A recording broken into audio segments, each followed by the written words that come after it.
6-year program, and we presented the final results. And here we actually start all over again, and we look at the European agenda for 2020 and what is the issue of STEM then, and how do we want to improve the policy on it, because it seems that STEM is not really very high on the agenda, while we still see it's very necessary for the future.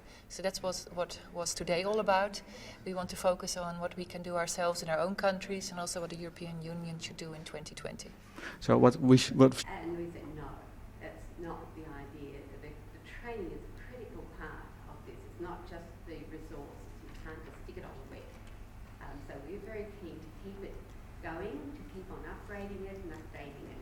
So we're now looking at business models for ways in which we can become financially independent of government.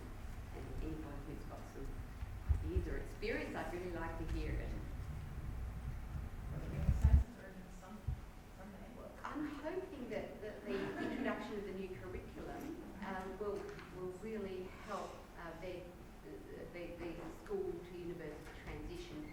So I'm actually involved in a... So I think we heard earlier on there's a lot of silver bookshot. So there's a series of interventions that we've been trialling to lead us to that. So is it possible to give maybe an example of one of them? Yes, of course. Very important one. It's come up a lot during the conference, is that supporting teachers in their professional development. So I talked very briefly about the work of the network of science learning centres in the UK to provide professional development for science teachers and technicians in schools and colleges.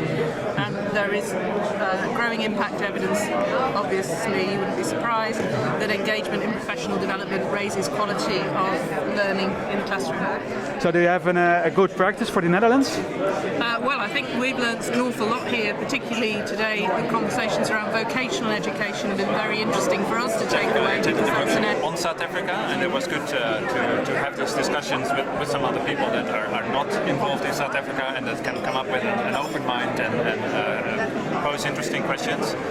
In the afternoon, I attended the JetNet workshop, which I knew, of course, already quite a bit about, but it was also good to see what is happening in other countries in Europe, and you see many similar initiatives being taken, but there are also some differences, and hopefully they can strengthen each other.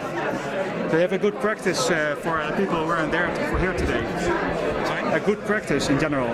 Yes, well, I'm very happy that I took the decision to actually come here. Initially, the South African counterparts would be here, and I...